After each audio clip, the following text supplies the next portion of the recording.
어떤 결혼도 처음부터 불행을 예고하지는 않는다. 순이는 26살에 결혼할 때만 해도 자신이 평생 행복할 거라고 믿었다. 시골에서 자란 그녀는 도시 남자 창수를 만났을 때 운명이라고 생각했다. 창수는 키가 크고 말솜씨가 좋았다. 무엇보다 순이에게 다정했다. 첫 만남은 친구의 소개였다. 카페에서 마주 앉은 창수는 순이의 손을 살짝 잡으며 말했다. 너는 참 순수해 보인다. 순이는 얼굴이 빨갛게 달아올랐다. 도시 남자가 자신을 좋아한다는 게 믿어지지 않았다. 연애 기간 동안 창수는 완벽한 남자친구였다. 매주 꽃을 사다 주었고 순이의 말을 진지하게 들어주었다. 순이가 고민을 털어놓으면 창수는 어깨를 토닥이며 위로했다. 괜찮아. 내가 있잖아. 순이는 그 말 한마디에 세상을 다 가진 기분이었다. 결혼 준비도 달콤했다. 창수는 순이와 함께 가구를 고르러 다녔다. 이 소파는 어때? 너가 좋아하는 색깔이잖아. 순이는 창수의 세심함에 감동했다. 이런 남자와 결혼하는 내가 정말 행복하다고 생각했다. 결혼식 날 순이는 가장 아름다운 신부였다. 하얀 드레스를 입고 창수 옆에 서니 꿈만 같았다. 하객들은 두 사람이 참 잘 어울린다고 입을 모았다. 순이의 어머니는 눈물을 훔치며 딸의 행복을 빌었다. 좋은 사람 만나서 다행이다. 신혼집은 작지만 아늑했다. 순이는 매일 창수가 좋아하는 음식을 해주었다. 창수는 퇴근하면 순이를 꼭 안아주며 말했다. 오늘도 고마워. 덕분에 집이 정말 따뜻해.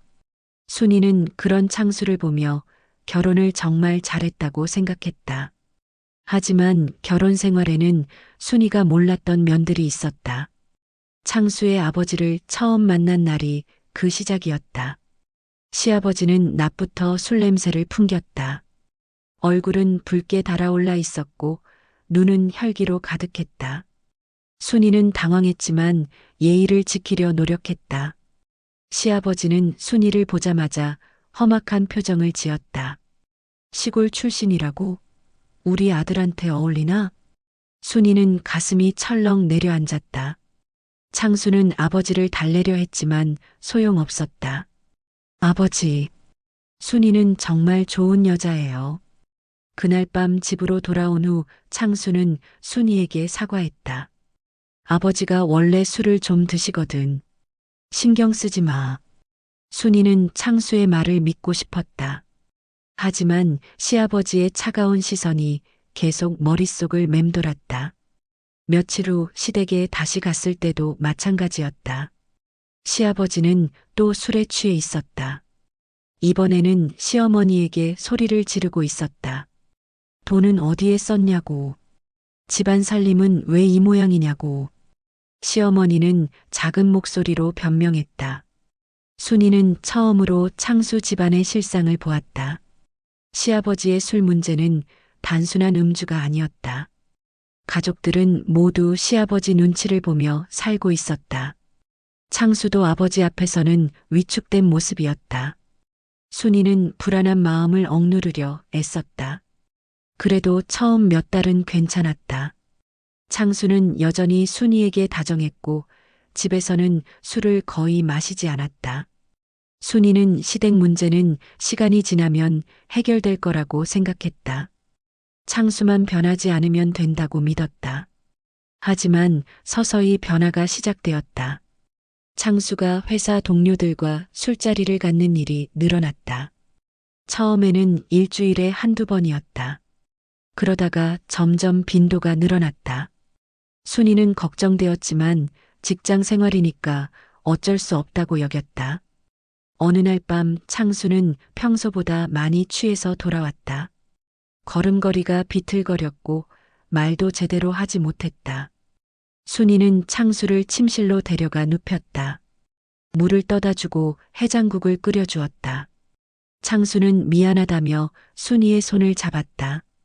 다음 날 아침 창수는 숙취에 시달렸다. 머리가 아프다며 출근도 하기 싫어했다. 순이는 꿀물을 끓여주고 등을 주물러 주었다. 창수는 고맙다고 했지만 표정은 어두웠다. 순이는 창수의 변화를 감지했지만 대수롭지 않게 여겼다. 그런 일들이 반복되기 시작했다. 창수의 술자리는 점점 늘어났고 집에 오는 시간도 늦어졌다. 순이는 혼자 저녁을 먹고 창수를 기다리는 일이 많아졌다. 창수가 들어올 때까지 잠도 제대로 오지 않았다. 하지만 순이는 참았다. 이것도 결혼 생활의 일부라고 생각했다. 몇 달이 지나자 창수의 술 문제는 더 심각해졌다. 주말에도 술을 마시기 시작했다. 집에서 혼자 맥주를 마시거나 친구들과 만나 밤늦게 들어왔다. 순이는 창수에게 조심스럽게 말했다. 술을 좀 줄이면 안 될까요? 창수는 화를 내며 대답했다. 내가 술 마시는 게 뭐가 문제야? 스트레스 풀어야지. 순이는 더 이상 말하지 못했다. 창수의 목소리에 담긴 날카로움이 무서웠다. 이런 창수는 처음 보는 모습이었다. 시댁 식사 자리에서도 변화가 느껴졌다. 창수는 아버지와 함께 술을 마시기 시작했다. 부자가 나란히 앉아 소주잔을 기울이는 모습을 보며 순이는 섬뜩했다. 시아버지는 만족스러워했다.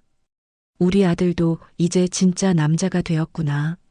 그날 밤 집으로 돌아오는 길에 순이는 창수에게 물었다. 아버지처럼 되고 싶어요? 창수는 버럭 화를 냈다. 뭔 소리야? 아버지가 어떻다고? 순이는 잘못 말했다고 사과했지만 마음은 더욱 무거워졌다. 이제 순이는 알 수 있었다. 창수가 점점 시아버지를 닮아가고 있다는 것을. 술에 의존하고 가족에게 화를 내는 모습까지. 순이는 두려웠다. 이 결혼이 어디로 향하고 있는지 알 수 없었다. 그러나 순이는 아직 희망을 놓지 않았다. 창수가 정신을 차리고 예전으로 돌아올 거라고 믿었다. 사랑하는 사람은 변할 수 있다고 생각했다. 하지만 현실은 순이의 기대와 정반대로 흘러갔다. 결혼 1년이 지나면서 창수의 술 문제는 돌이킬 수 없는 지경에 이르렀다. 이제는 거의 매일 술을 마셨다. 퇴근 후에는 반드시 술자리가 있었고 주말에도 예외가 없었다. 순이가 준비한 저녁상은 자주 혼자 치워야 했다. 창수는 술에 취해 들어와서 순이에게 트집을 잡기 시작했다.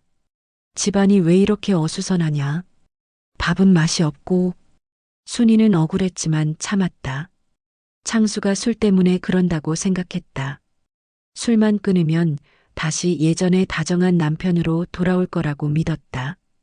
어느 날 밤 창수는 평소보다 더 심하게 취해서 들어왔다. 현관에서부터 비틀거리며 소파에 털썩 주저앉았다. 순이가 다가가서 부축하려 하자 창수는 손을 뿌리쳤다. 건드리지 마. 너 때문에 스트레스 받아 죽겠어. 순이는 가슴이 찢어지는 듯했다. 그때부터 창수의 폭언이 시작되었다. 시골 출신이라고 뭔가 부족하다는 식으로 말했다. 친구들 아내들은 다 대학 나왔는데 너는 뭐냐? 순이는 창수가 왜 갑자기 이런 말을 하는지 이해할 수 없었다. 연애할 때는 순이의 순수함을 좋아한다고 했는데 순이는 창수를 변화시키기 위해 노력했다. 맛있는 음식을 해주고 집안을 더욱 깔끔하게 정리했다. 창수가 좋아하는 반찬을 미리 만들어두고 기다렸다. 하지만 창수는 점점 더 까칠해졌다. 순이의 노력들이 오히려 부담스럽다고 했다. 시댁에서도 분위기가 달라졌다. 시아버지는 창수가 술을 많이 마시는 것을 보고 흡족해했다. 남자는 술 한 잔 정도는 할 줄 알아야지. 시어머니는 순이를 원망스럽게 바라보기 시작했다. 며느리가 남편을 잘 챙기지 못해서 술을 마신다는 식이었다. 순이는 시어머니에게 조심스럽게 말해보았다. 창수가 술을 너무 많이 마시는 것 같아요. 시어머니는 차갑게 대답했다. 그건 내가 살림을 제대로 못해서 그래. 남편을 편안하게 해줘야지. 순이는 할 말을 잃었다. 창수의 직장 생활도 영향을 받기 시작했다. 숙취 때문에 지각하는 일이 늘어났다. 아침에 순이가 깨워도 일어나지 못했다. 회사에서 경고를 받았다는 얘기를 들었지만 창수는 대수롭지 않게 여겼다. 회사 사람들이 나를 시기해서 그런 거야. 순이는 창수와 진지하게 대화하려고 했다. 당신 건강이 걱정돼요. 우리 미래도 생각해 봐야죠. 창수는 짜증스럽게 대답했다. 내 일에 참견하지 마. 너는 집안일이나 잘해. 순이는 더 이상 무엇을 해야 할지 모르겠었다. 몇 달 후 창수는 첫 번째 폭력을 행사했다.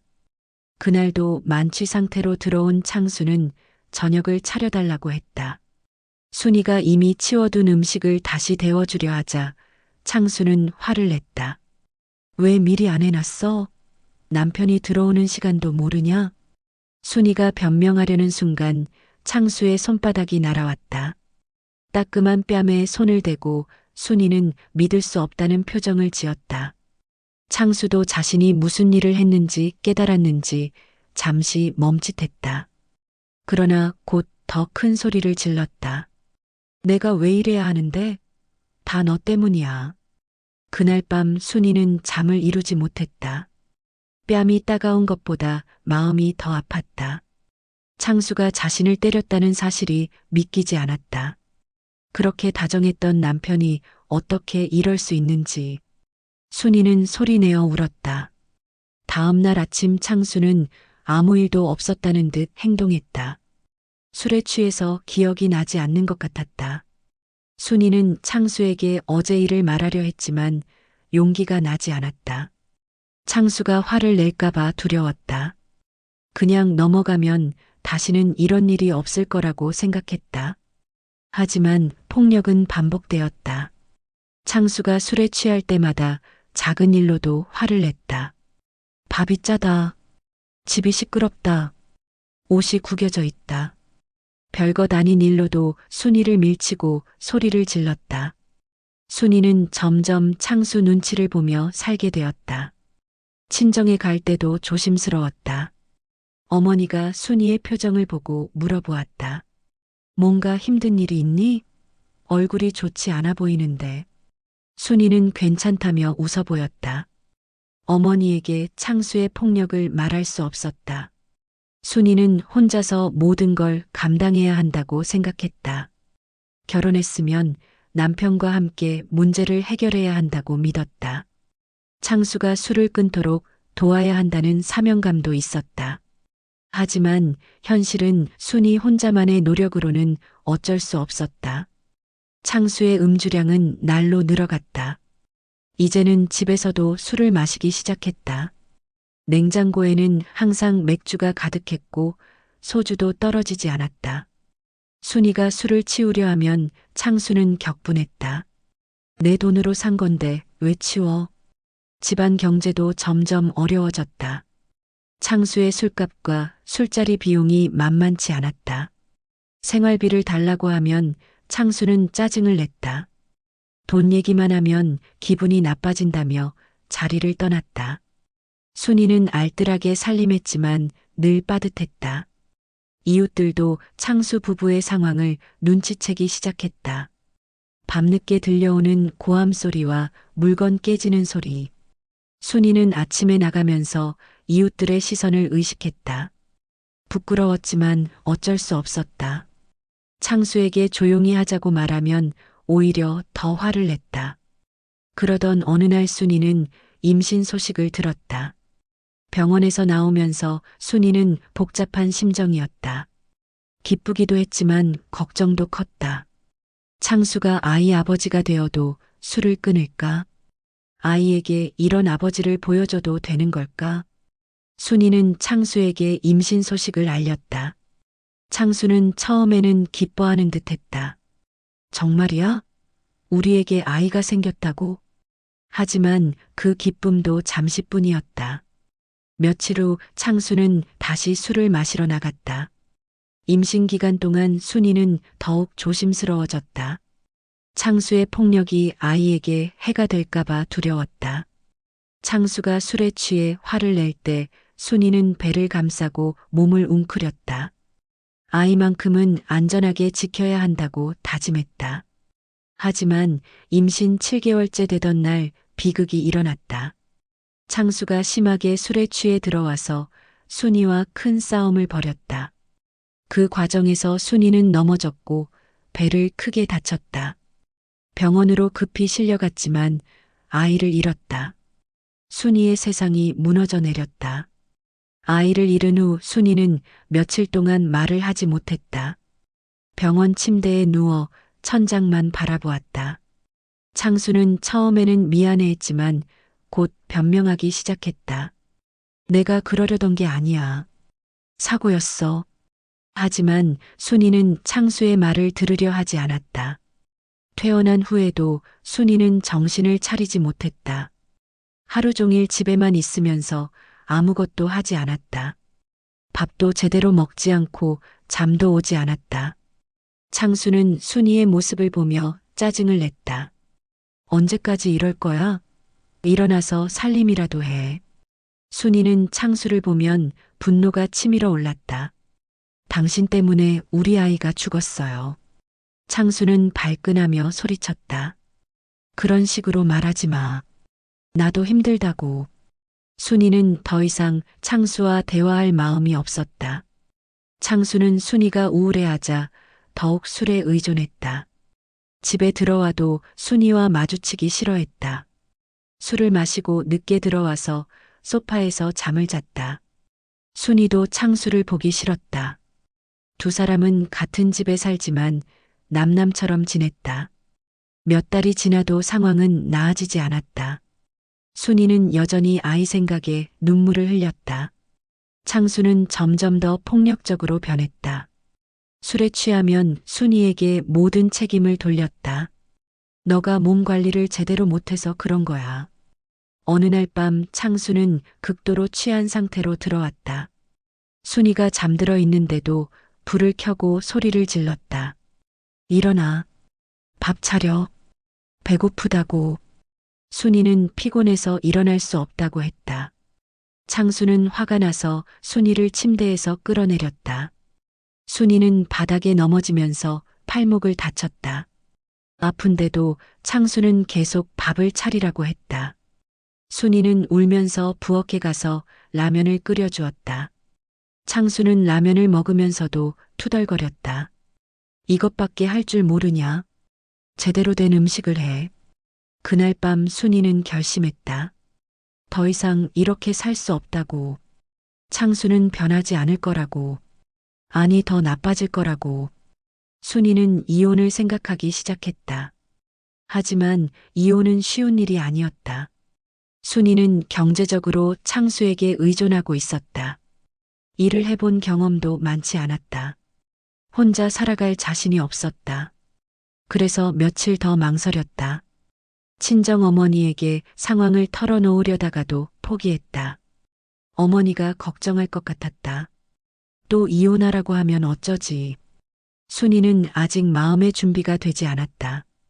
그냥 참고 살면 언젠가는 좋아질 거라고 생각했다. 창수의 직장에서도 문제가 터졌다. 술 때문에 실수를 연발하다가 결국 경고를 받았다. 상사가 마지막 경고라고 했지만 창수는 대수롭지 않게 여겼다. 집에 와서 순이에게 화풀이만 했다. 회사 사람들이 나를 괴롭힌다며 억울해했다. 순이는 창수가 직장을 잃을까봐 걱정했다. 그렇게 되면 생활이 더 어려워질 것 같았다. 창수에게 술을 줄이라고 간곡히 부탁했다. 직장이라도 지켜야 하지 않겠어요? 창수는 순이의 잔소리가 더 스트레스라고 했다. 시댁에서는 순이를 더욱 원망했다. 시어머니는 순이가 아이를 잃었다는 사실을 못마땅해 했다. 며느리가 몸 관리를 제대로 못해서 그렇다고 했다. 시아버지는 창수가 술을 많이 마시는 것을 당연하게 여겼다. 남자가 힘들면 술이라도 마셔야지. 순이는 시댁에서 완전히 외톨이가 되었다. 명절에도 가기 싫었지만 어쩔 수 없었다. 시댁 식구들은 순이를 무시하듯 대했다. 손님 취급도 받지 못했다. 순이는 그저 참고 견뎠다. 그러던 중 창수가 더 큰 사고를 쳤다. 술을 마시고 운전하다가 다른 차와 접촉사고를 낸 것이다. 다행히 큰 부상은 없었지만 경찰서에 불려갔다. 순이도 함께 가서 온갖 수모를 당했다. 음주운전으로 면허가 정지되었다. 순이는 이때 처음으로 창수에게 화를 냈다. 이제 정말 정신 차려요. 이러다가 큰일 날 거예요. 창수는 오히려 순이에게 책임을 돌렸다. 너 때문에 스트레스 받아서 실수한 거야. 순이는 어이가 없어서 말이 나오지 않았다. 며칠 후 창수는 회사에서 해고당했다. 음주운전 사실이 알려진 것이 결정적 이유였다. 창수는 집에 와서 술을 더 마시며 자포자기했다. 이제 뭘 해먹고 살라는 거야. 순이는 창수가 다른 일을 찾아보라고 했지만 창수는 들으려 하지 않았다. 경제적 어려움이 본격화되었다. 실업급여만으로는 생활하기 어려웠다. 순이는 파트타임 일을 알아보기 시작했다. 창수는 아내가 일하는 것을 못마땅해 했다. 남자가 있는데 여자가 나가서 일하면 체면이 서지 않는다고 했다. 순이는 창수 몰래 식당에서 일하기 시작했다. 설거지와 청소 일이었지만 돈이 필요했다. 처음에는 몰래 했지만 곧 창수가 알게 되었다. 창수는 크게 화를 내며 순이를 다그쳤다. 내 허락도 없이 어떻게 일을 시작해? 순이는 생활비가 필요하다고 설명했다. 하지만 창수는 자존심이 상했다며 소리를 질렀다. 당장 그 일 그만둬. 남들이 뭐라고 하겠어. 순이는 창수의 말을 듣지 않고 계속 일했다. 집에서는 창수와 말도 섞지 않았다. 창수는 하루 종일 집에서 술만 마셨다. 텔레비전을 보거나 친구들과 전화 통화를 했다. 집안일은 전혀 돕지 않았다. 어느 날 순이가 일해서 돌아오니 집이 엉망이었다. 창수가 친구들을 불러 술파티를 벌인 것이다. 거실에는 술병들이 굴러다니고 음식 찌꺼기가 널려 있었다. 순이는 화가 나서 창수에게 따졌다. 집을 이렇게 더럽혀 놓고 뭐 하는 거예요? 창수는 취한 상태에서 순이를 밀쳤다. 내 집에서 내가 뭘 하든 상관없어. 순이는 벽에 등을 부딪히며 넘어졌다. 등이 아팠지만 창수는 신경 쓰지 않았다. 오히려 순이가 시끄럽다며 짜증을 냈다. 그날 밤 순이는 더 이상 참을 수 없다고 생각했다. 창수는 절대 변하지 않을 것이다. 아니, 점점 더 나빠지고 있다. 이대로 살다가는 자신도 망가질 것 같았다. 순이는 진짜 이혼을 결심했다. 다음 날 순이는 법무사 사무소를 찾아갔다. 이혼 절차에 대해 상담을 받았다. 법무사는 순이에게 증거를 모으라고 조언했다. 폭력의 증거, 음주의 증거, 경제적 무능력의 증거. 순이는 차근차근 준비하기 시작했다. 창수는 순이가 이혼을 준비한다는 사실을 전혀 눈치채지 못했다. 여전히 술에 취해 지내며 순이를 무시했다. 순이가 무슨 일을 하든 관심이 없었다. 자신은 언제든 다른 여자를 만날 수 있다고 생각했다. 몇 주 후 순이는 창수에게 이혼하자고 말했다. 창수는 처음에는 농담인 줄 알았다.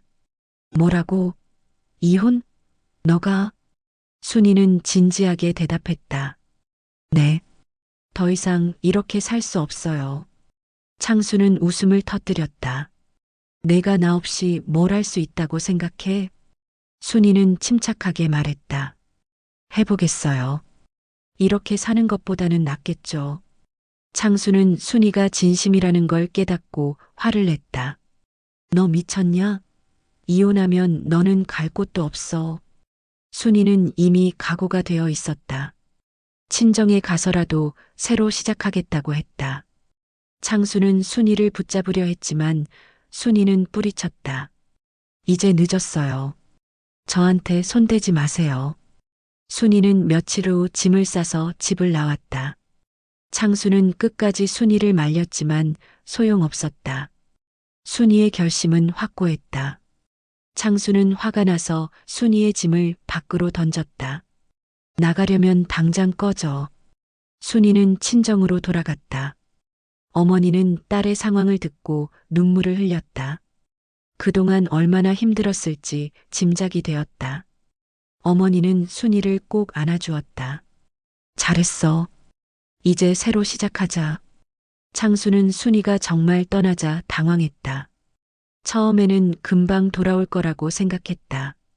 하지만 며칠이 지나도 순이는 나타나지 않았다. 집안은 점점 엉망이 되어갔다. 밥도 제대로 못 해먹고 빨래도 쌓여갔다. 친구들은 창수에게 새로운 여자를 만나라고 권했다. 요즘 여자들 중에는 술 마시는 거 좋아하는 사람도 많아. 창수는 그 말이 맞다고 생각했다. 순이 같은 고지식한 여자보다는 자유로운 여자가 낫다고 여겼다. 곧 새로운 사랑을 만날 수 있을 거라고 확신했다. 창수는 이혼 절차를 진행하면서도 별로 심각하게 받아들이지 않았다. 순이가 돌아올 거라고 믿었다. 아니면 새로운 여자를 만나면 된다고 생각했다. 술 마시는 걸 좋아하는 여자, 자신을 이해해주는 여자 말이다. 이혼이 성립된 지 2달 만에 창수는 정말로 새로운 여자를 만났다. 미숙이라는 이름의 그 여자는 술집에서 일했다. 창수보다 5살 어렸고 밝고 활발한 성격이었다. 무엇보다 술을 정말 좋아했다. 첫 만남부터 미숙은 창수에게 호감을 보였다. 창수 오빠는 술 진짜 잘 마시네요. 창수는 기분이 좋았다. 순이는 자신의 음주를 문제 삼았는데 미숙은 오히려 좋아했다. 이런 여자가 진짜 여자라고 생각했다. 미숙과의 연애는 달콤했다. 둘은 거의 매일 만나서 술을 마셔댔다. 호프집, 소주방, 노래방까지. 창수는 이런 여자를 평생 기다렸다고 생각했다. 순이와는 차원이 다른 재미있는 여자였다.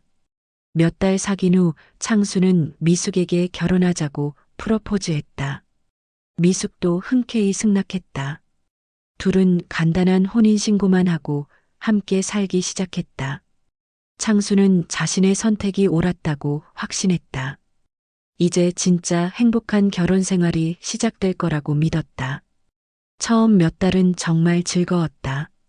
미숙은 창수와 함께 술을 마시며 밤새 떠들어댔다. 집에서도 늘 맥주를 마시며 시간을 보냈다. 창수는 이런 아내가 있다는 게 자랑스러웠다. 친구들에게 자랑하기도 했다. 하지만 문제는 금세 드러나기 시작했다. 미숙은 술은 좋아했지만 집안일은 전혀 하지 않았다. 설거지도 빨래도 청소도 하지 않았다. 창수가 뭐라고 하면 오히려 화를 냈다. 나는 집안일 하려고 결혼한 게 아니야. 음식도 제대로 해주지 않았다. 라면이나 배달 음식으로 때우는 일이 대부분이었다. 창수는 처음에는 괜찮다고 생각했다. 하지만 시간이 지나니 순이가 해주던 따뜻한 밥이 그리워졌다. 정성스럽게 차려준 반찬들도 생각났다. 경제적 문제도 심각했다. 미숙은 일을 하지 않았고 창수도 아직 제대로 된 일자리를 찾지 못했다. 둘이 마시는 술값만으로도 돈이 많이 들었다. 생활비가 부족해지자 미숙은 창수를 원망했다. 돈도 못 벌면서 결혼하자고 했냐? 창수는 아르바이트를 시작했다. 건설 현장에서 막노동을 했다. 힘들었지만 어쩔 수 없었다. 미숙은 창수가 일하는 동안에도 집에서 술을 마셨다. 친구들을 불러 파티를 벌이기도 했다. 집은 점점 엉망이 되어갔다. 술병들이 곳곳에 굴러다녔고 쓰레기도 치우지 않았다. 옷가지들이 여기저기 널려 있었고 냄새도 심했다. 창수가 정리하자고 해도 미숙은 들은 척도 하지 않았다. 미숙의 친구들도 문제였다. 밤늦게까지 집에서 술을 마시며 소란을 피웠다. 이웃들이 항의해도 미숙은 신경 쓰지 않았다. 창수는 점점 스트레스를 받기 시작했다. 이런 생활이 과연 행복한 건지 의문이 들었다. 몇 달 후 창수는 건강에 이상이 생겼다. 매일 과도한 음주를 하다 보니 간에 문제가 생긴 것이다. 병원에서 당분간 금주하라고 했다. 하지만 미숙은 창수의 건강보다 술 마실 상대가 없어진 것을 아쉬워했다. 창수가 술을 끊으려 하자 미숙은 불만을 터뜨렸다. 재미없어 죽겠어. 술도 안 마시는 남편이 어디 있어? 창수는 건강 때문이라고 설명했지만 미숙은 듣지 않았다. 혼자서 술을 마시거나 친구들과 밖에서 마셨다. 집에 들어오는 시간도 점점 늦어졌다. 창수는 외로워지기 시작했다. 미숙은 자신에게 관심이 없었다. 술 마실 때만 함께 있고 그 외에는 각자 따로였다. 대화도 거의 없었고 서로를 챙기지도 않았다. 창수는 이게 부부 생활인지 의심스러웠다. 어느 날 창수는 우연히 순이를 마주쳤다. 시장에서 장을 보는 순이의 모습을 봤다. 순이는 예전보다 훨씬 밝고 건강해 보였다. 혼자 사는 것 같은데도 행복해 보였다. 창수는 가슴이 철렁했다. 순이는 창수를 보고도 담담하게 인사했다. 잘 지내세요. 그리고는 별일 없다는 듯이 자리를 떠났다. 창수는 순이의 뒷모습을 바라보며 복잡한 심정이 들었다. 자신보다 순이가 더 잘 살고 있는 것 같았다. 집으로 돌아온 창수는 미숙에게 순이 얘기를 했다. 미숙은 질투하기보다는 오히려 무관심했다. 그래서 뭐? 전 부인이 잘 산다고 해서 우리랑 무슨 상관이야? 창수는 미숙의 반응이 서운했다. 순이라면 분명 다르게 반응했을 텐데. 시간이 갈수록 창수는 후회하기 시작했다. 미숙과의 결혼 생활은 생각했던 것과 달랐다. 술 마시는 재미는 있었지만 그게 전부였다. 따뜻함도 없고 정도 없었다. 집다운 집이 아니었다. 미숙도 창수에게 실망하고 있었다. 돈을 많이 벌어다 주지도 못하고 재미도 없었다. 건강 문제로 술도 못 마시니 함께 있을 이유가 없었다. 미숙은 다른 남자들과 만나기 시작했다. 창수는 눈치채고 있었지만 말할 용기가 없었다. 창수의 건강은 계속 나빠졌다. 간 수치가 정상으로 돌아오지 않았고 위장도 상했다. 병원비도 만만치 않았다. 미숙은 창수가 아플 때 전혀 돌봐주지 않았다. 오히려 병원비 때문에 돈이 부족하다고 불평했다. 어느 날 밤 창수는 혼자 앉아 생각했다. 순이와 살 때가 얼마나 좋았는지 새삼 깨달았다. 순이는 자신을 진심으로 사랑했고 헌신적이었다. 비록 술 문제로 갈등이 있었지만 그래도 가정다웠다. 지금의 생활은 그냥 술친구와 함께 사는 것과 다르지 않았다. 창수는 순이에게 연락하고 싶은 충동을 느꼈다. 사과하고 싶었고 다시 시작하고 싶었다. 하지만 자신이 순이에게 어떤 상처를 줬는지 알고 있었다. 순이가 자신을 용서할 리 없다는 것도. 창수는 깊은 한숨을 내쉬었다. 미숙은 결국 창수를 떠났다. 더 젊고 돈 많은 남자를 만났다는 소문이 돌았다. 창수는 혼자 남겨졌다. 텅 빈 집에서 혼자 지내는 일이 힘들었다. 순이가 얼마나 소중한 존재였는지 뼈저리게 느꼈다. 창수는 이제야 깨달았다. 진짜 보석은 늘 곁에 있을 때는 알아차리지 못한다는 사실을. 순이 같은 여자는 다시 만나기 어렵다는 것을. 하지만 이미 모든 게 늦어버렸다. 미숙이 떠난 후 창수는 완전히 혼자가 되었다. 집은 더욱 엉망이 되었고 창수 자신도 관리하지 못했다. 수염은 길어졌고 옷도 며칠째 갈아입지 않았다. 냉장고에는 먹을 것도 거의 없었다. 창수는 하루 종일 소파에 누워 텔레비전만 보았다. 친구들도 점점 창수를 멀리했다. 돈도 없고 우울한 창수와 어울리는 게 재미없었다. 술을 사달라고 하면 짜증을 내는 친구들이 늘어났다. 창수는 점점 고립되어 갔다. 세상에 자신을 이해해주는 사람이 아무도 없는 것 같았다. 건강은 더욱 나빠졌다. 병원에 가야 한다는 것을 알면서도 돈이 없어 미뤘다.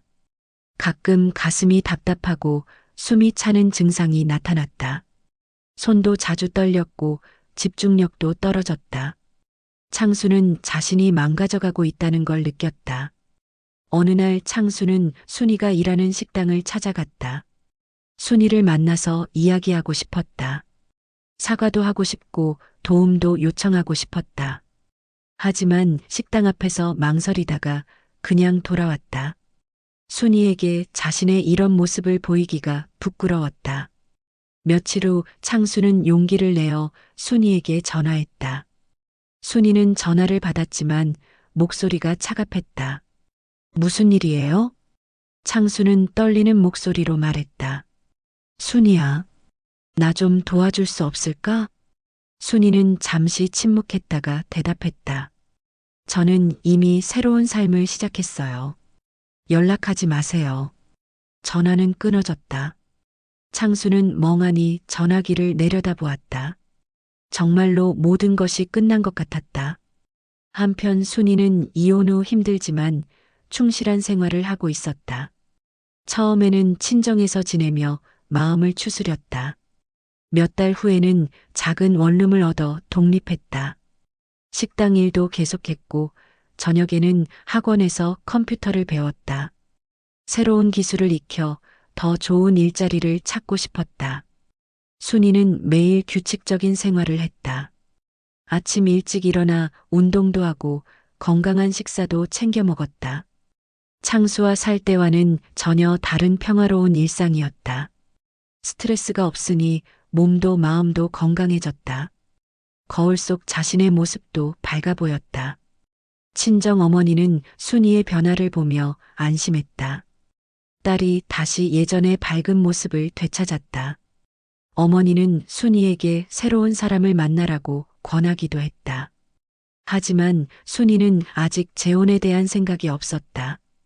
혼자서도 충분히 행복하다고 느꼈다.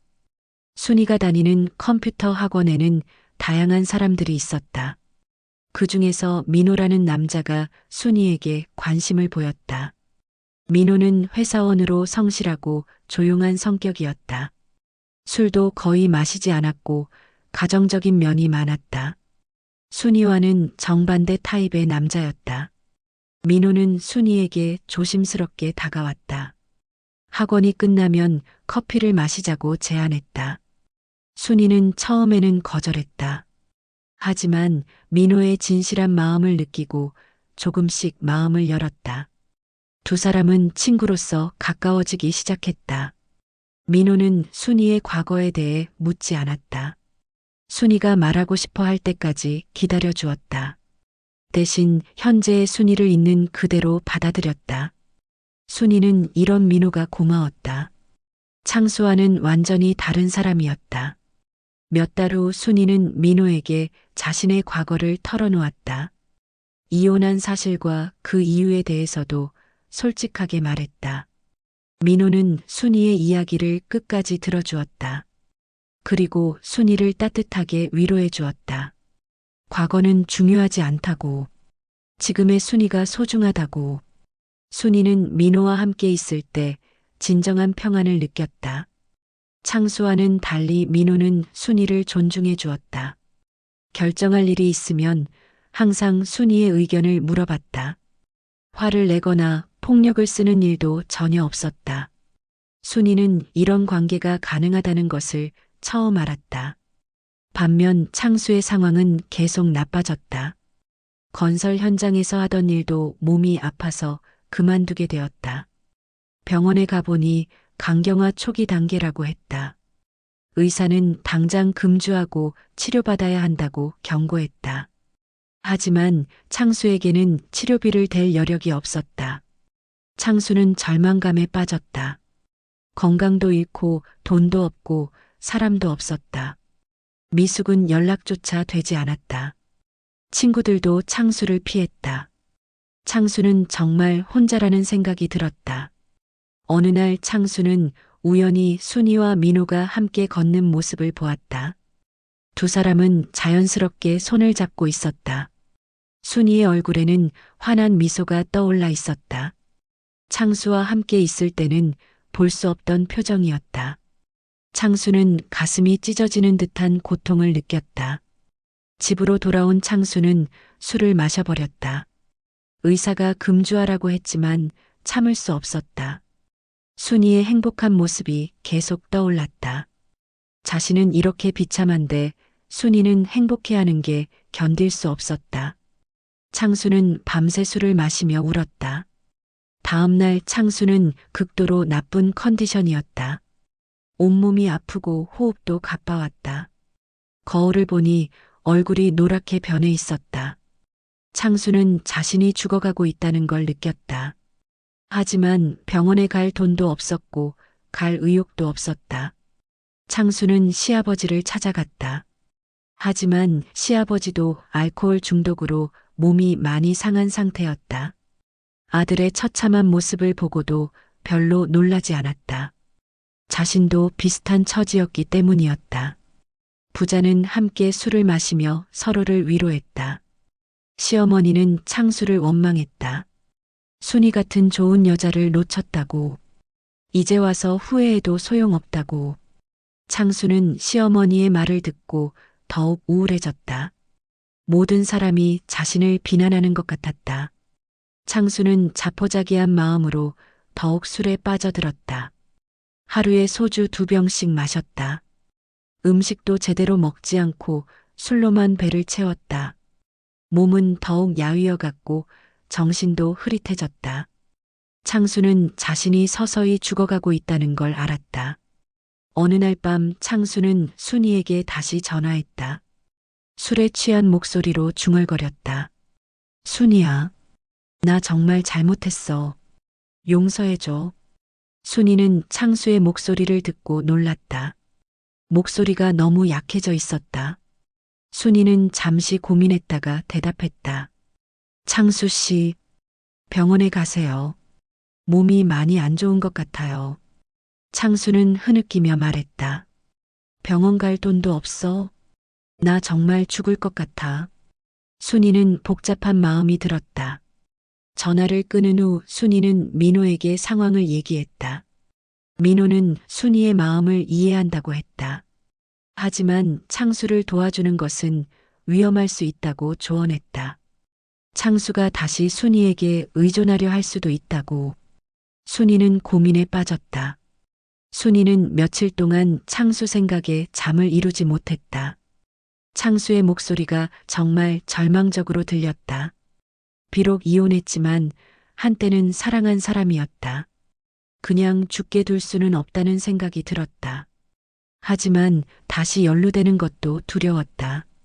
민호는 순이의 고민을 지켜보며 안타까워했다. 순이가 너무 선량해서 걱정되었다.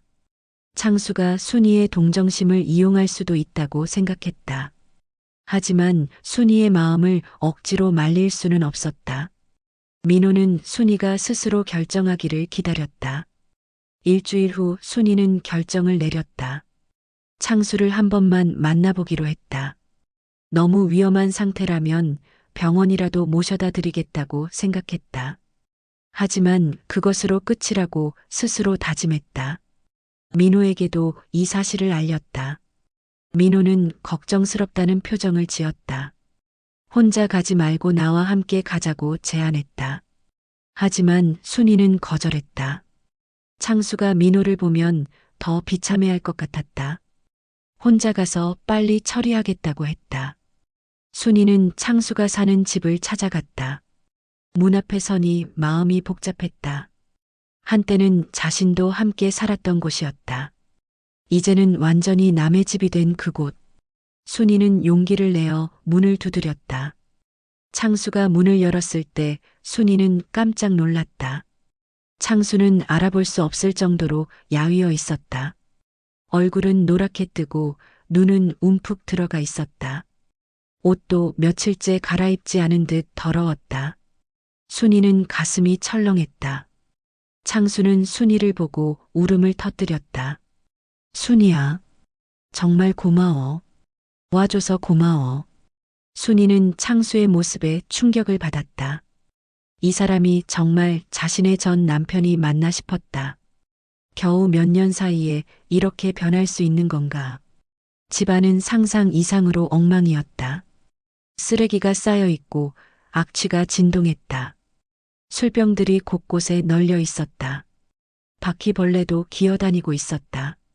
순이는 숨을 참고 들어갔다. 창수는 순이에게 물을 떠다 주려 했다. 하지만 컵도 더러워서 쓸 수 없는 상태였다. 창수 자신도 비틀거리며 제대로 걷지 못했다. 순이는 창수가 정말 위험한 상태라는 걸 확인했다. 즉시 병원에 가야 한다고 생각했다. 순이가 병원에 가자고 하자 창수는 고개를 저었다. 돈이 없다고. 치료받아봐야 소용없다고. 순이는 창수를 설득했다. 일단 응급실부터 가보자고. 생명이 더 중요하다고 말했다. 창수는 순이의 손을 잡으며 빌었다. 순이야, 나 좀 도와줘. 죽기 싫어. 순이는 복잡한 마음이었다. 한때 자신을 괴롭혔던 사람이지만 이렇게 비참한 모습을 보니 외면할 수 없었다. 순이는 창수를 부축해서 택시를 탔다. 병원 응급실에서 창수는 정밀 검사를 받았다. 의사는 심각한 표정으로 결과를 설명했다. 간경화가 상당히 진행되었고 복수도 차 있다고. 즉시 입원해서 치료받아야 한다고 했다. 그렇지 않으면 위험할 수 있다고 경고했다. 순이는 의사에게 치료비를 물어보았다. 상당한 금액이었다. 창수는 당연히 그런 돈이 없었다. 순이도 많은 돈은 없었지만 창수를 그냥 둘 수는 없었다. 우선 며칠 치료비만이라도 내기로 했다. 창수는 순이에게 감사의 눈물을 흘렸다. 정말 고마워. 평생 잊지 않을게. 순이는 복잡한 마음으로 대답했다. 빨리 치료받고 건강해지세요. 그리고 다시는 술을 마시지 마세요. 창수가 입원한 동안 순이는 매일 병문안을 갔다. 음식을 해다 주고 필요한 것들을 챙겨주었다. 창수는 순이의 정성에 감동했다. 자신이 얼마나 바보였는지 깨달았다. 이런 좋은 여자를 놓쳤다는 사실이 후회스러웠다. 며칠 후 창수의 컨디션이 조금 나아졌다. 순이에게 진심으로 사과했다. 그동안 얼마나 못되게 굴었는지 반성한다고. 다시 기회를 달라고 애원했다. 순이는 난처한 표정을 지었다. 순이는 창수에게 솔직하게 말했다. 저는 이미 새로운 사람을 만났어요. 창수는 충격을 받은 듯 말을 잇지 못했다. 순이는 계속해서 말했다. 창수 씨도 건강 회복하시고 새로운 삶을 시작하세요. 창수는 순이의 말을 듣고 절망했다.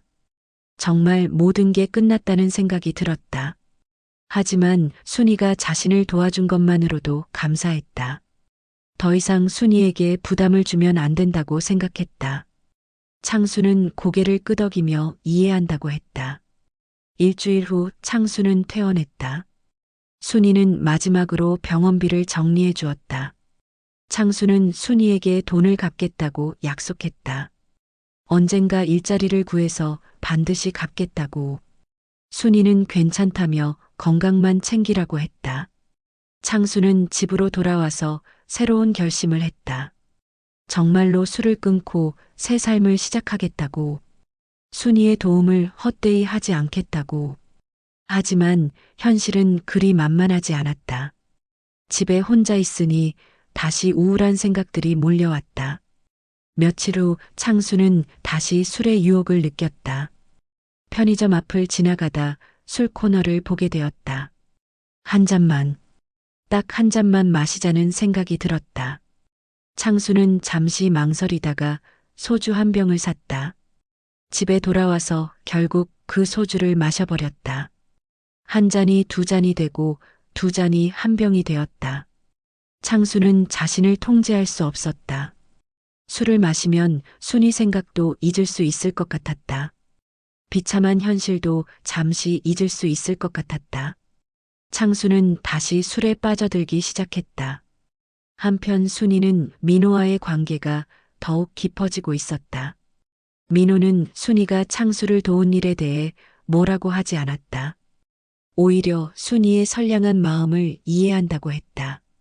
그런 민호가 순이는 더욱 고마웠다. 창수와는 정말 다른 사람이었다. 민호는 순이에게 정식으로 교제를 신청했다. 순이도 민호와 함께하고 싶다는 마음이 컸다. 두 사람은 공식적인 연인 사이가 되었다. 순이는 오랜만에 진정한 행복을 느꼈다. 평온하고 안정된 사랑이었다. 창수가 다시 술을 마시기 시작한 지 한 달이 지났다. 병원에서의 다짐은 금세 무너졌다. 하루에 소주 한 병씩 마시다가 점점 양이 늘어났다. 몸이 아픈 것을 알면서도 멈출 수 없었다. 창수는 자신에게 실망했지만 어쩔 수 없었다. 어느 날 창수는 길에서 쓰러졌다. 지나가던 사람이 119에 신고해서 병원에 실려갔다. 의사는 심각한 표정으로 말했다. 이대로 가다가는 정말 위험하다고. 가족이 있으면 연락하라고 했다. 창수는 가족이라고 할 사람이 없었다. 시아버지도 연락이 안 되고 친구들도 피했다.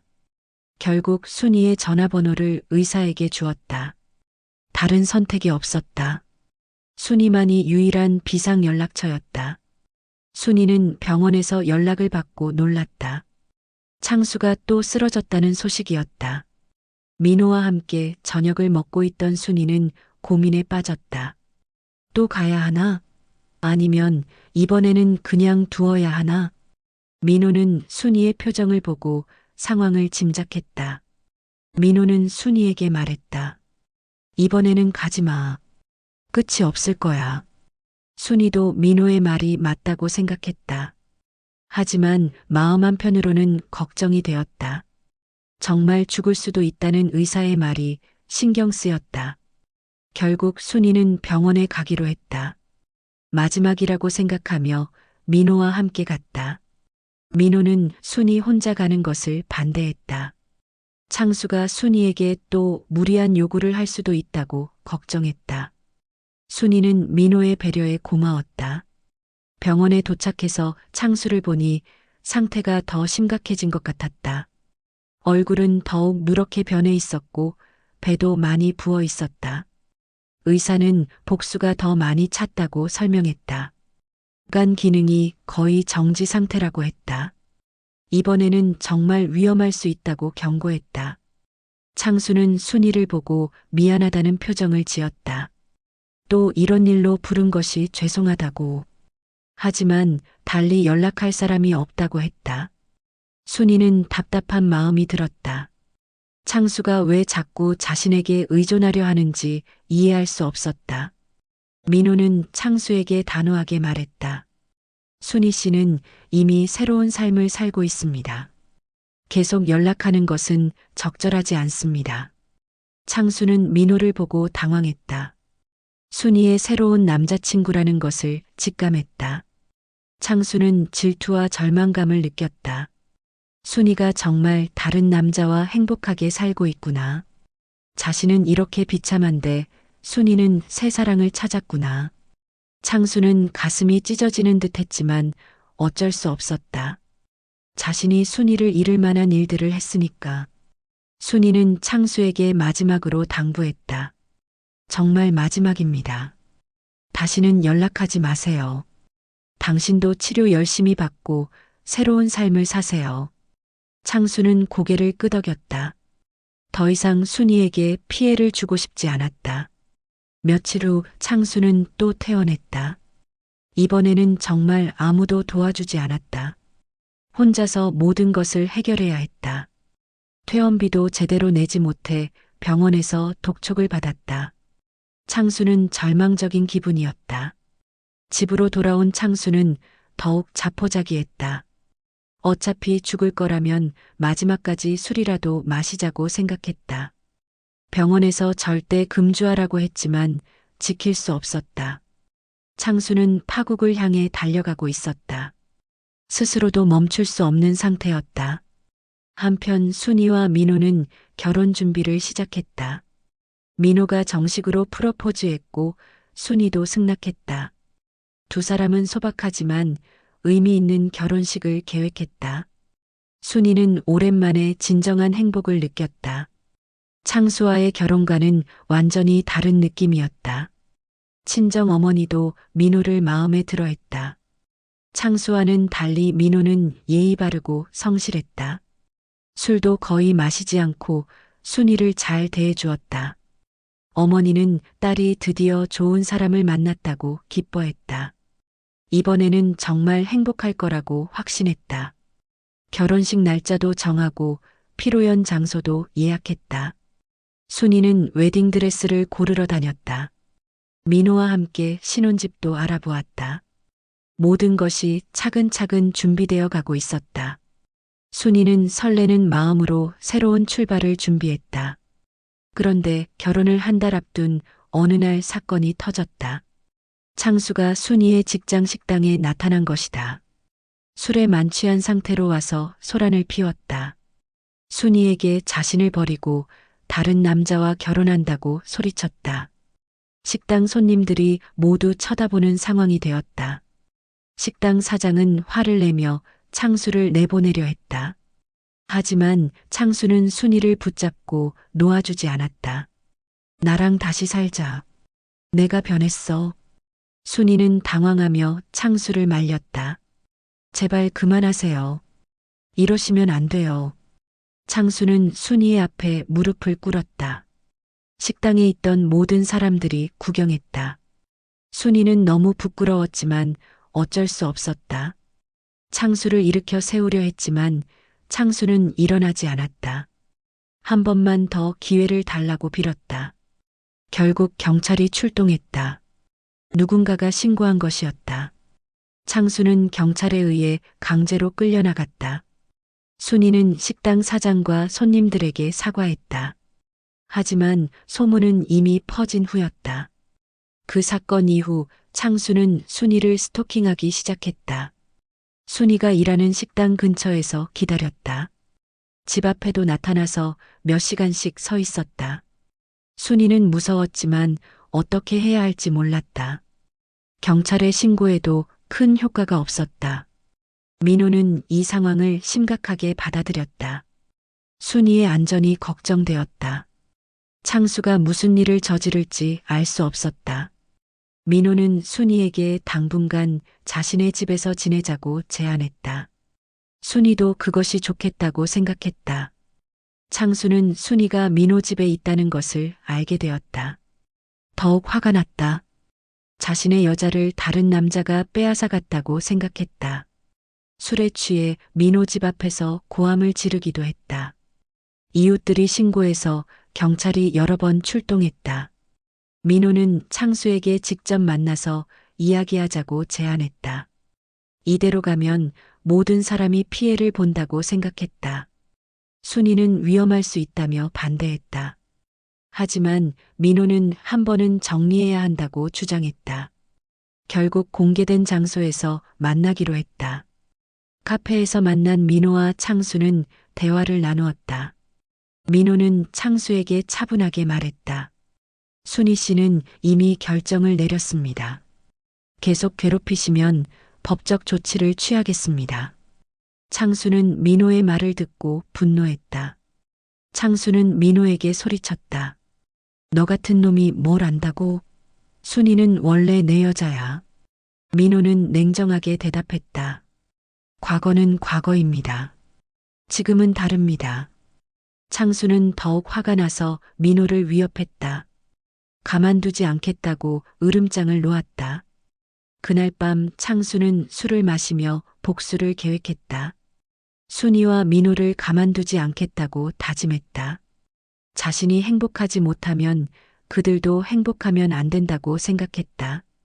창수는 점점 비정상적인 행동을 보이기 시작했다. 술과 질투가 그를 완전히 망가뜨리고 있었다. 며칠 후 창수는 순이의 친정집을 찾아갔다. 순이 어머니에게 딸을 돌려달라고 빌었다. 자신이 정말 변했다고, 다시 기회를 달라고. 순이 어머니는 창수의 행동에 경악했다. 당장 나가라며 호통을 쳤다. 창수는 친정집 앞에서도 소란을 피웠다. 순이 어머니는 무서워서 경찰에 신고했다.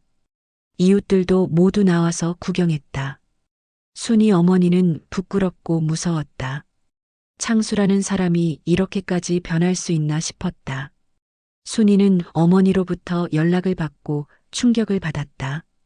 창수의 스토킹이 가족에게까지 피해를 주고 있었다. 순이는 자신 때문에 어머니가 고생한다는 생각에 마음이 아팠다. 이 상황을 어떻게 해결해야 할지 막막했다. 창수가 언제까지 이럴 건지 알 수 없었다. 민호는 변호사와 상담을 받았다. 스토킹에 대한 법적 대응 방안을 알아보았다. 접근 금지 명령을 신청할 수 있다고 했다. 하지만 창수가 계속 위반하면 처벌이 어렵다고도 했다. 현실적으로는 한계가 있다는 얘기였다. 순이는 결혼을 연기해야 하나 고민했다. 이런 상황에서 결혼식을 올리는 것이 맞나 싶었다. 창수가 결혼식장에 나타나면 어떻게 하지?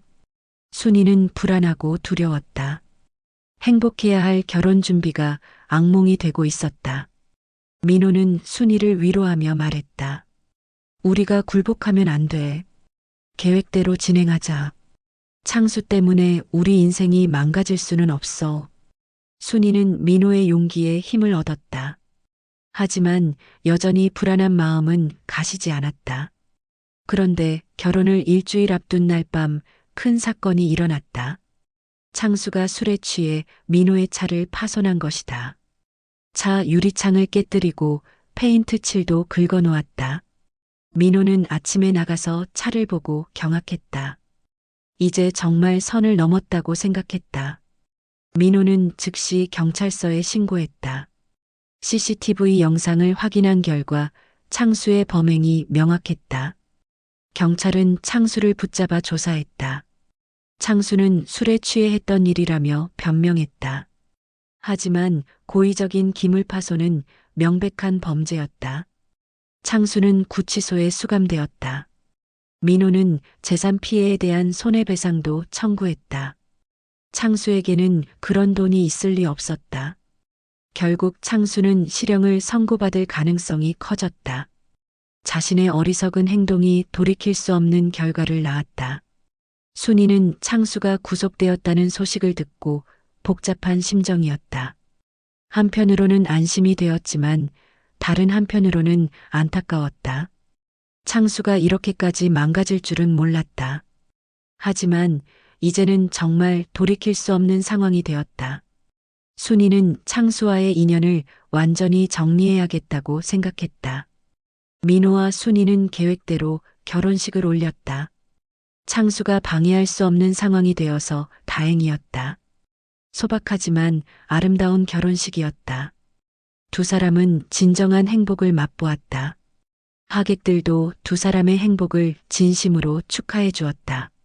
신혼여행에서 돌아온 순이는 새로운 집에서 새로운 삶을 시작했다. 민호와의 결혼 생활은 창수와는 완전히 달랐다. 서로를 존중하고 배려하는 관계였다. 순이는 이런 평화로운 일상이 너무나 소중했다. 창수와 살 때는 상상할 수 없었던 행복이었다. 몇 달 후 순이는 임신 소식을 들었다. 이번에는 정말 기뻤다. 민호도 태아를 위해 더욱 세심하게 배려해 주었다. 순이는 창수와의 임신 때와는 완전히 다른 경험을 했다. 사랑받는 느낌 속에서 아이를 키울 수 있다는 게 감사했다. 한편 창수는 교도소에서 복역하고 있었다. 기물 파손과 스토킹으로 1년 6개월의 실형을 선고받았다. 교도소 안에서 술을 마실 수 없어서 금단 증상에 시달렸다. 하지만 강제로라도 술을 끊게 되어 몸은 조금씩 나아졌다. 창수는 비로소 자신의 잘못을 돌아보게 되었다. 교도소에서 만난 다른 수감자들의 이야기를 들으며 창수는 깨달았다. 술 때문에 인생을 망친 사람이 자신만이 아니라는 것을. 많은 사람들이 비슷한 실수를 반복하며 살고 있었다. 창수는 자신이 얼마나 어리석었는지 뼈저리게 느꼈다. 순이를 잃은 것도 모두 자신의 잘못이었다. 교도소에는 알코올 중독 치료 프로그램이 있었다. 창수는 처음에는 관심이 없었지만 점차 참여하게 되었다. 상담을 받으면서 자신의 문제점을 객관적으로 보게 되었다.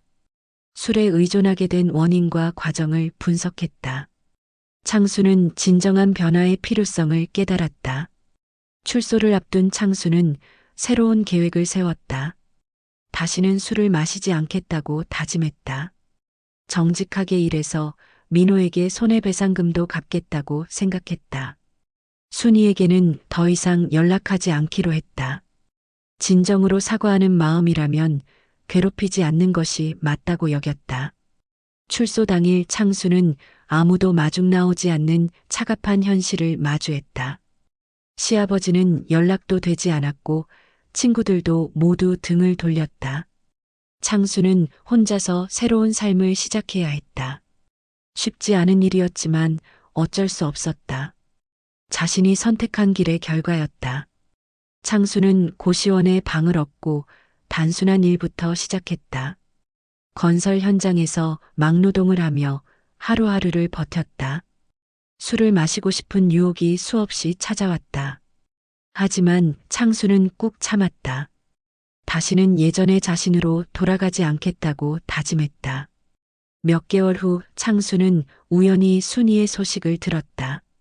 아이를 낳고 행복하게 살고 있다는 얘기였다.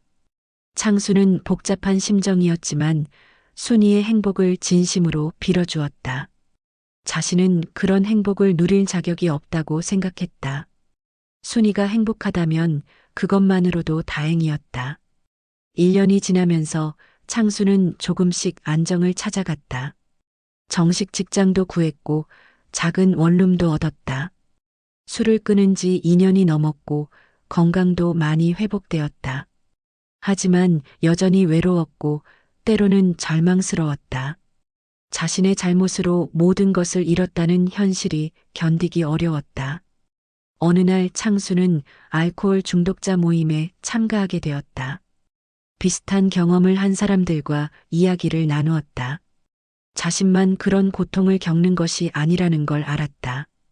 서로 위로하고 격려하며 힘을 얻었다. 창수는 조금씩 희망을 가지기 시작했다. 그러던 어느 날 창수는 길에서 또다시 순이를 마주쳤다. 순이는 유모차를 밀고 있었고 아이는 건강하게 자라고 있었다. 옆에는 민호가 함께 걸어가고 있었다. 세 사람의 모습은 정말 행복해 보였다. 창수는 멀리서 그 모습을 바라보며 가슴이 먹먹해졌다. 순이도 창수를 봤지만 모른 척하고 지나갔다. 창수도 다가가지 않고 조용히 뒤돌아섰다. 이제는 정말 끝이라는 생각이 들었다. 순이는 자신의 과거이고 민호와 함께하는 현재와 미래의 사람이었다. 창수는 자신의 길을 가야 한다고 생각했다. 그날 밤 창수는 오랜만에 술을 마시고 싶은 강한 충동을 느꼈다. 순이의 행복한 모습이 계속 머릿속에 맴돌았다. 자신은 이렇게 외롭고 비참한데 순이는 완전한 가정을 이루고 있었다. 창수는 편의점 앞에서 한참 서성였다. 하지만 결국 술을 사지 않고 집으로 돌아갔다. 창수는 침대에 누워 천장을 바라보며 생각했다. 자신의 인생에서 가장 큰 실수가 무엇이었는지. 순이를 만난 것이 아니라 순이를 놓친 것이었다. 아니, 정확히는 자신의 손으로 순이를 밀어낸 것이었다. 이제 와서 후회해봐야 소용없지만 그래도 후회스러웠다. 창수는 일기를 쓰기 시작했다. 자신의 감정과 생각들을 글로 정리했다. 술을 마시고 싶은 충동이 들 때마다 일기를 썼다. 그러면 마음이 조금 가라앉았다. 창수는 이런 식으로라도 버텨나가야 한다고 생각했다. 몇 년이 더 지났지만 창수의 삶에는 큰 변화가 없었다. 여전히 혼자 살면서 단조로운 일상을 반복했다. 가끔 외로움이 너무 클 때면 술의 유혹이 찾아왔다. 하지만 창수는 꾹 참았다. 다시는 예전의 자신이 되고 싶지 않았다. 어느 날 창수는 우연히 순이 어머니를 만났다. 어머니는 창수를 보고 놀라는 표정을 지었다. 창수는 깊숙이 고개를 숙이며 인사했다. 그리고 진심으로 사과의 말을 전했다. 어머니는 아무 말 없이 지나가셨지만 창수는 마음이 한결 가벼워졌다. 그날 밤 창수는 깊은 잠에 빠졌다. 꿈속에서 순이가 나타났다. 예전처럼 다정한 미소를 지으며 창수를 바라보았다. 하지만 꿈에서 깬 창수의 현실은 여전히 쓸쓸했다. 창수는 한숨을 쉬며 또 다른 하루를 시작해야 했다. 창수가 출소한 지 3년이 지났다. 그동안 창수는 성실하게 살아왔다. 술을 한 방울도 마시지 않았고 정직하게 일했다. 작은 공장에서 기계를 다루는 일을 배웠다. 처음에는 서툴렀지만 점차 실력이 늘었다. 공장 사장은 창수를 믿고 일을 맡겼다. 창수가 과거에 어떤 실수를 했는지 알고 있었지만 지금의 모습을 인정해 주었다. 사람은 변할 수 있다고, 기회를 주겠다고 했다. 창수는 그런 사장에게 감사했다. 처음으로 자신을 믿어주는 사람을 만난 것 같았다.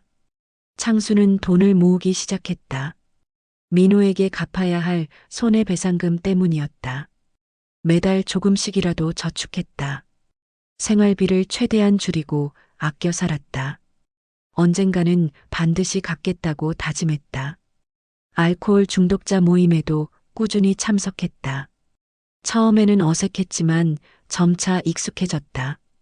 비슷한 경험을 한 사람들과 이야기하니 위로가 되었다. 자신만 그런 고통을 겪는 것이 아니라는 걸 알았다. 서로 격려하며 힘을 얻었다. 모임에서 만난 박형은 창수에게 특별한 존재가 되었다. 박형도 알코올 중독으로 가족을 잃었던 경험이 있었다. 하지만 지금은 완전히 회복해서 상담사 일을 하고 있었다. 창수에게 많은 조언을 해주었다. 과거를 후회하기보다는 현재를 충실히 살라고 했다. 박형은 창수에게 말했다. 죄책감에만 매달려 있으면 안 된다고. 진정한 반성은 행동으로 보여주는 거라고. 자신을 용서하고 새로운 사람이 되는 것이 중요하다고. 창수는 박형의 말에 많은 도움을 받았다. 창수는 자원봉사 활동도 시작했다. 주말마다 양로원에 가서 어르신들을 도왔다. 청소도 하고 말벗도 해드렸다. 어르신들은 창수를 반겨주었다. 창수도 그런 어르신들이 고마웠다. 양로원에서 만난 할머니 한 분이 창수에게 특별했다. 김할머니는 치매가 있었지만 가끔 맑은 순간이 있었다. 그때마다 창수에게 따뜻한 말을 해주었다. 착한 젊은이라고, 좋은 일이 있을 거라고. 창수는 할머니의 말에 위로를 받았다. 어느 날 김할머니가 창수에게 물었다. 결혼은 했냐고, 아이는 있냐고. 창수는 쓴웃음을 지으며 대답했다. 아직 혼자 산다고, 결혼할 생각은 없다고. 할머니는 안타까운 표정을 지었다. 할머니는 창수에게 말했다. 사람은 혼자 살면 안 된다고. 가족이 있어야 진짜 행복하다고. 과거에 실수했어도 다시 시작할 수 있다고. 창수는 할머니의 말을 듣고 마음이 복잡해졌다. 창수는 자신에게 새로운 사랑이 올 수 있을까 의문스러웠다. 자신 같은 사람을 받아줄 여자가 있을까? 과거의 실수들을 알면 누구든 피하지 않을까? 창수는 여전히 자신감이 없었다. 순이를 잃은 상처가 아직도 아물지 않았다. 몇 달 후 창수는 공장에서 새로운 동료를 만났다. 영이라는 이름의 여자였다. 나이는 창수보다 3살 어렸고 이혼한 후 혼자 살고 있었다. 아이 하나를 키우며 열심히 일하고 있었다. 창수는 영희의 강인한 모습에 감동했다. 영희는 창수와 자연스럽게 대화를 나누었다. 창수의 성실한 면을 알아보았다. 일도 꼼꼼히 하고 동료들에게도 친절했다. 술 냄새도 전혀 나지 않았다. 영희는 창수에게 호감을 느끼기 시작했다. 창수도 영희에게 끌렸다. 하지만 자신의 과거 때문에 망설였다. 영희에게 자신의 실수들을 털어놓으면 실망할 것 같았다. 창수는 적당한 거리를 유지하려 했다. 하지만 영희는 계속 창수에게 관심을 보였다. 어느 날 영희가 창수에게 커피를 마시자고 제안했다. 창수는 당황했지만 거절할 수 없었다. 카페에서 마주 앉으니 어색했다. 영희는 먼저 자신의 이야기를 털어놓았다. 남편의 외도와 이혼 이야기를 솔직하게 했다. 영희는 말했다. 사람 사는 게 다 그런 거 아니냐고. 완벽한 사람은 없다고. 실수하고 넘어지고 다시 일어서는 게 인생이라고. 창수는 영희의 말에 위로를 받았다. 영희는 창수에게도 이야기해달라고 했다. 창수는 망설이다가 조금씩 자신의 과거를 털어놓았다. 알코올 중독과 이혼 이야기, 순이를 괴롭혔던 일들, 교도소에 갔던 사실까지. 영희는 창수의 이야기를 끝까지 들어주었다. 놀라거나 실망하지 않았다. 오히려 지금의 창수를 칭찬해 주었다. 그렇게 큰 실수를 하고도 다시 일어선 게 대단하다고. 정말 변했다는 게 느껴진다고 했다. 창수는 영희의 반응에 감동했다. 자신을 이해해주는 사람이 또 있다는 게 믿기지 않았다. 영희는 과거보다 현재가 중요하다고 말했다. 지금의 창수는 믿을 만한 사람이라고. 창수는 오랜만에 희망을 느꼈다. 두 사람은 자주 만나기 시작했다. 영희의 아이 미소도 창수를 좋아했다. 창수는 미소에게 아빠 같은 존재가 되어 주었다. 공원에서 함께 놀아주고 숙제도 도와주었다. 미소는 창수 아저씨가 좋다고 했다. 영희는 창수의 변화된 모습을 계속 지켜보았다. 술을 전혀 마시지 않는 것이 확실했다. 아이에게도 다정하고 자신에게도 배려 깊었다. 이런 남자라면 믿고 함께할 수 있을 것 같았다. 영희는 창수와의 미래를 꿈꾸기 시작했다. 창수도 영희와 함께하는 시간이 행복했다. 오랜만에 진정한 가정의 온기를 느꼈다. 순이와 살 때와는 다른 편안함이 있었다. 서로의 상처를 이해하고 위로해주는 관계였다. 창수는 다시 사랑할 수 있다는 걸 깨달았다. 몇 달 후 창수는 영희에게 정식으로 교제를 신청했다. 영희도 기꺼이 승낙했다. 두 사람은 조심스럽지만 진실한 사랑을 키워갔다. 미소도 두 사람의 관계를 응원했다. 창수에게 아빠가 되어달라고 조르기도 했다. 창수는 이제 진정한 행복이 무엇인지 알 것 같았다. 술에 의존하지 않아도 충분히 즐거울 수 있었다. 사랑하는 사람들과 함께하는 평범한 일상. 그것이 가장 소중한 것이라는 걸 깨달았다. 창수는 과거의 실수를 후회하지만 현재에 감사했다. 창수와 영희의 관계는 점점 깊어졌다. 1년을 사귄 후 두 사람은 결혼을 진지하게 생각하기 시작했다. 영희는 창수의 성실함을 믿었다. 미소도 창수를 친아빠처럼 따랐다. 세 사람은 진짜 가족이 될 준비가 되어 있었다. 창수는 결혼 전에 해결해야 할 일이 있었다. 민호에게 갚지 못한 손해배상금이었다. 3년 동안 모은 돈으로는 절반 정도밖에 안 되었다. 하지만 창수는 용기를 내어 민호에게 연락했다. 만나서 이야기하고 싶다고 했다. 민호는 처음에 창수의 연락을 받고 당황했다. 순이와 상의한 후 만나보기로 했다. 창수가 정말 변했는지 확인해 보고 싶었다. 약속 장소는 조용한 카페였다. 민호는 조심스러운 마음으로 창수를 기다렸다.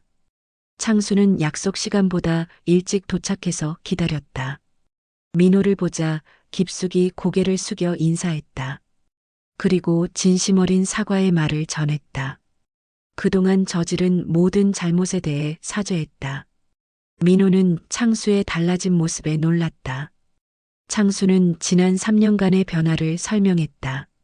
술을 완전히 끊은 것, 정직하게 일하며 살아온 것, 알코올 중독 치료를 받은 것.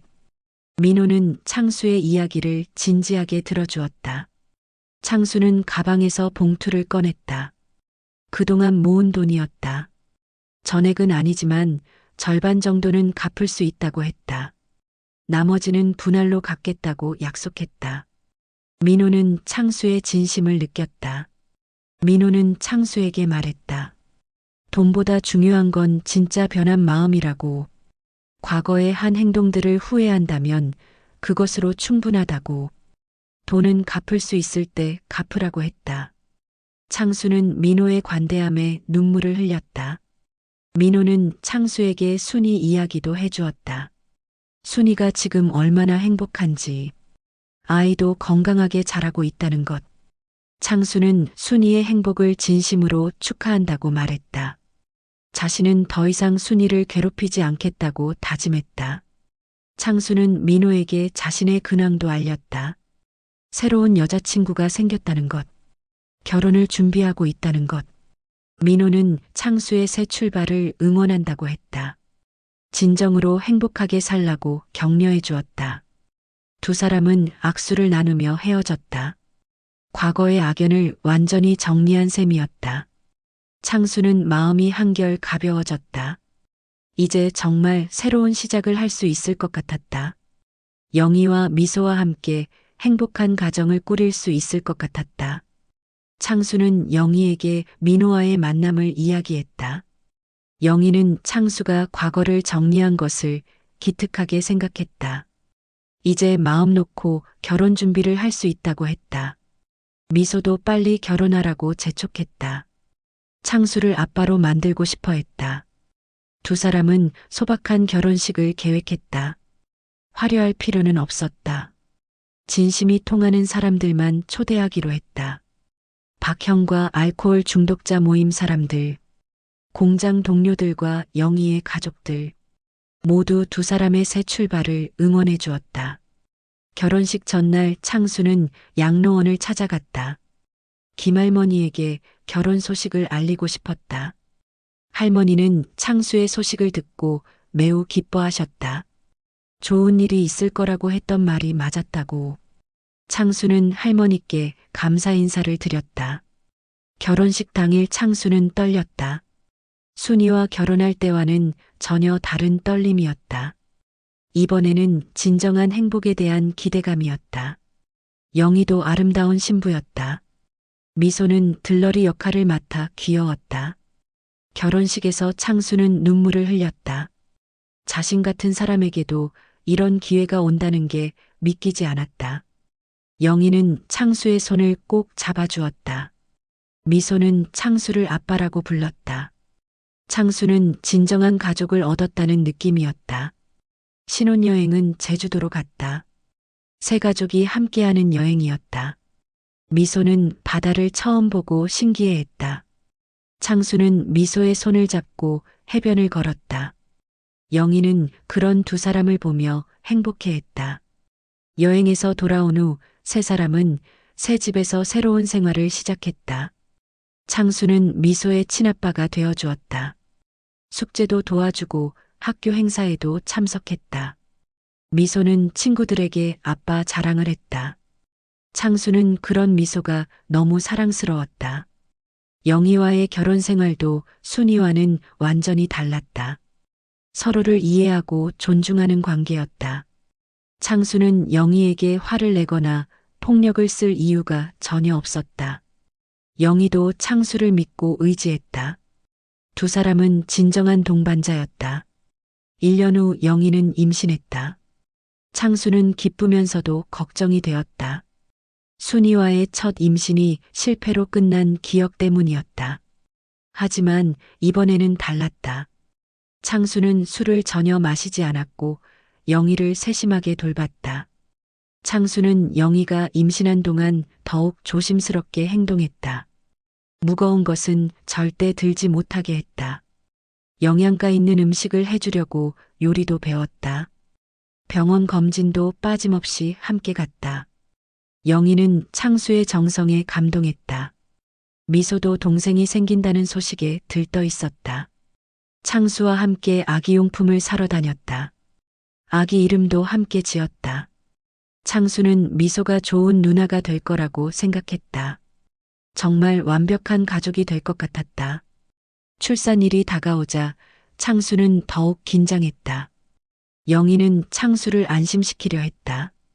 이번에는 괜찮을 거라고. 건강한 아이가 태어날 거라고. 창수는 영희의 말을 믿고 싶었다. 하지만 여전히 불안한 마음이 있었다. 드디어 영희의 출산일이 되었다. 창수는 영희와 함께 병원으로 향했다. 미소는 할머니 집에 맡기고 왔다. 창수는 분만실 앞에서 초조하게 기다렸다. 순이와의 아픈 기억이 자꾸 떠올랐다. 몇 시간 후 간호사가 나왔다. 건강한 아들이 태어났다는 소식이었다. 창수는 안도의 눈물을 흘렸다. 이번에는 정말 성공했다. 자신의 아이가 건강하게 태어났다. 창수는 신생아실에서 아들을 처음 봤다. 작고 빨간 얼굴의 아기가 울고 있었다. 창수는 가슴이 벅차올랐다. 이 아이의 아빠가 되었다는 게 믿기지 않았다. 진짜 가족이 생겼다는 실감이 났다. 영희도 무사히 출산을 마쳤다. 창수는 영희에게 고맙다고 했다. 건강한 아이를 낳아줘서. 영희는 미소 지며 대답했다. 우리 아이니까 당연하다고. 미소도 병원에 와서 동생을 봤다. 작은 손가락을 만져보며 신기해했다. 창수는 미소에게 말했다. 누나가 되었으니까 동생을 잘 돌봐야 한다고. 미소는 고개를 끄덕이며 약속했다. 아이 이름은 준호로 지었다. 준수한 호걸이 되라는 뜻이었다. 창수는 준호를 안고 있으면 행복했다. 이런 감정이 부성애구나 싶었다. 순이와 잃었던 아이 생각도 났지만 이제는 아프지 않았다. 퇴원한 후 집에서 육아가 시작되었다. 창수는 기저귀 갈기부터 배웠다. 밤중 수유도 함께 도와주었다. 영희가 힘들어하면 아이를 돌봐주었다. 창수는 아빠 역할에 최선을 다했다. 몇 달 후 창수는 준호가 자신을 닮았다는 걸 알았다. 눈매나 코 모양이 비슷했다. 창수는 뿌듯했다. 자신의 혈육이라는 게 신기했다. 이 아이를 위해서라도 더 잘 살아야겠다고 다짐했다. 창수는 공장에서도 인정받는 직원이 되었다. 성실하고 책임감 있는 모습 때문이었다. 사장은 창수를 믿고 중요한 일을 맡겼다. 창수도 그 신뢰에 보답하려고 노력했다. 가족을 위해서도 더 열심히 일했다. 어느 날 창수는 우연히 옛 친구를 만났다. 예전에 함께 술을 마시던 친구였다. 친구는 창수의 변화에 놀랐다. 결혼하고 아이도 낳았다는 얘기를 듣고 감탄했다. 창수는 자랑스럽게 가족 사진을 보여주었다. 친구는 창수에게 술 한잔하자고 제안했다. 창수는 정중히 거절했다. 술은 이제 영영 마시지 않는다고 했다. 친구는 아쉬워했지만 창수의 뜻을 존중했다. 창수는 자신의 의지가 확고해졌음을 느꼈다. 준호가 돌이 되던 날 창수는 감회가 새로웠다. 1년 전만 해도 이런 행복이 올 줄 몰랐다. 돌잔치에는 많은 사람들이 축하해 주었다. 박형과 알코올 중독자 모임 사람들도 왔다. 모두 창수의 변화를 대견해 했다. 창수는 돌잔치에서 짧은 인사말을 했다. 과거의 실수를 반성하고 새로운 삶을 살고 있다고. 가족들과 도와준 모든 분들에게 감사하다고. 앞으로도 성실하게 살겠다고 다짐했다. 참석자들은 박수로 응원해 주었다. 그런데 돌잔치가 끝난 후 예상치 못한 일이 일어났다. 순이가 창수에게 연락을 했다. 창수는 깜짝 놀랐다. 몇 년 만에 듣는 순이의 목소리였다. 순이는 창수와 잠깐 만나서 이야기하고 싶다고 했다. 창수는 당황했지만 거절할 수 없었다. 순이가 무슨 일로 연락했을까? 영희에게는 어떻게 말해야 할까? 창수는 복잡한 심정이었다. 과거와 현재가 만나는 순간이었다. 창수는 영희에게 솔직하게 말했다. 순이가 만나자고 연락해왔다고. 무슨 일인지 모르겠지만 한번 만나보겠다고. 영희는 처음에는 놀랐지만 이해한다고 했다. 창수를 믿는다고 말해주었다. 며칠 후 창수는 순이와 만났다. 조용한 카페에서 마주 앉았다. 순이는 예전보다 더 성숙해 보였다. 창수도 많이 달라진 모습이었다. 두 사람은 어색한 침묵 속에 앉아 있었다. 순이가 먼저 말을 꺼냈다. 창수의 결혼과 아이 소식을 들었다고. 축하한다고 말했다. 창수는 고맙다고 대답했다. 순이도 행복하게 살고 있다고 덧붙였다. 순이는 창수에게 사과했다. 그동안 너무 차갑게 대했다고. 창수가 정말 변했다는 걸 이제야 깨달았다고. 민호한테서 들었다며 창수의 노력을 인정해 주었다. 창수는 뜻밖의 말에 감동했다. 순이는 계속해서 말했다. 과거에 창수가 저지른 일들은 분명히 잘못이었다고. 하지만 지금은 완전히 다른 사람이 된 것 같다고. 진심으로 반성하고 노력하는 모습이 대단하다고. 창수는 순이의 말에 눈물이 났다. 순이는 마지막으로 말했다. 이제 정말 과거를 정리하고 싶다고. 서로를 용서하고 새로운 삶을 살자고. 창수도 진심으로 동의했다. 두 사람은 악수를 나누며 과거와 작별했다.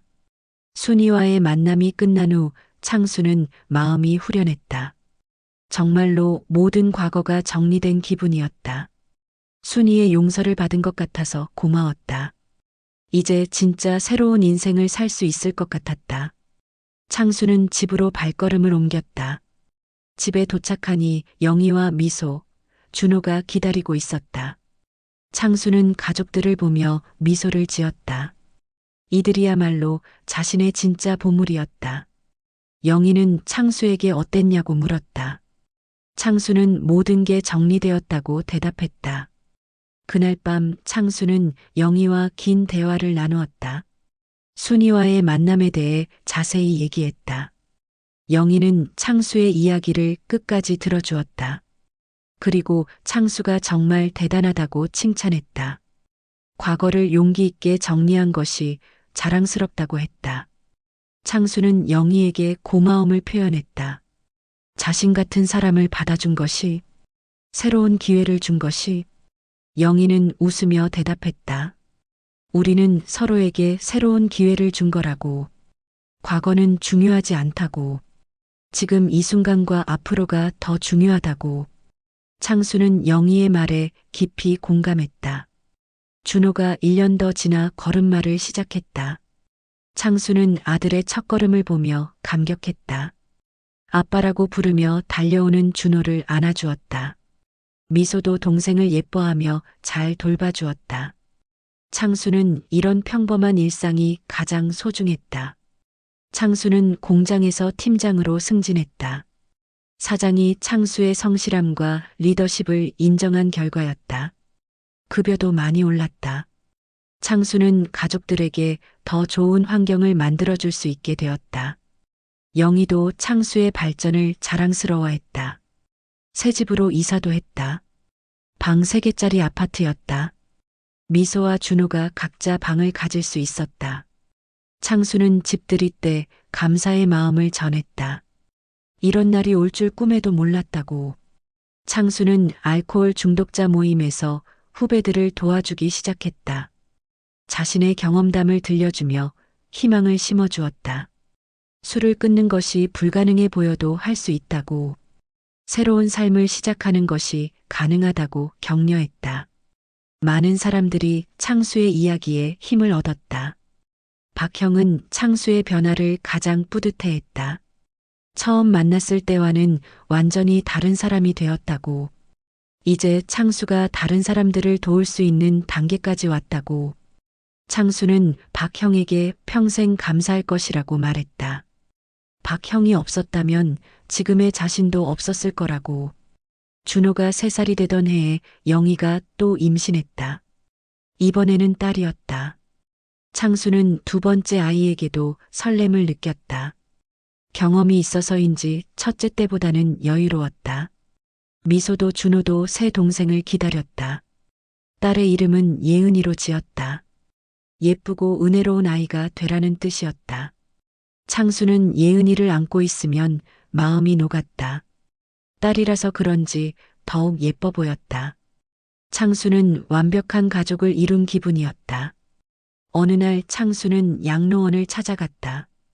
김할머니께 가족 소식을 전하고 싶었다.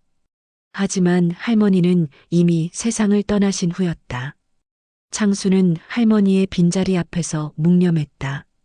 할머니의 따뜻한 격려를 평생 잊지 않겠다고 다짐했다. 창수는 할머니 대신 다른 어르신들을 돌봤다.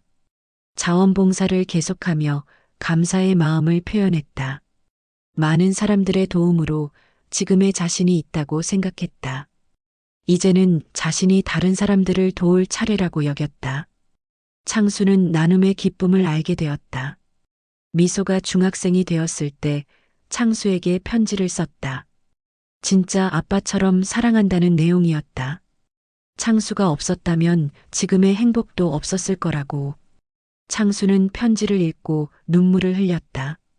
미소에게도 진짜 딸이라고 말해주었다. 준호는 아빠를 쏙 빼닮은 장난꾸러기로 자랐다. 창수와 함께 축구를 하며 놀았다. 예은이는 아빠를 따라다니는 것을 좋아했다. 창수는 아이들과 보내는 시간이 가장 행복했다. 이런 평범한 일상이 기적 같았다. 영희는 창수와 결혼한 지 10년이 지난 어느 날 말했다. 창수와 결혼한 것이 인생 최고의 선택이었다고. 창수도 같은 마음이라고 대답했다. 영희가 자신의 인생을 구원해 주었다고.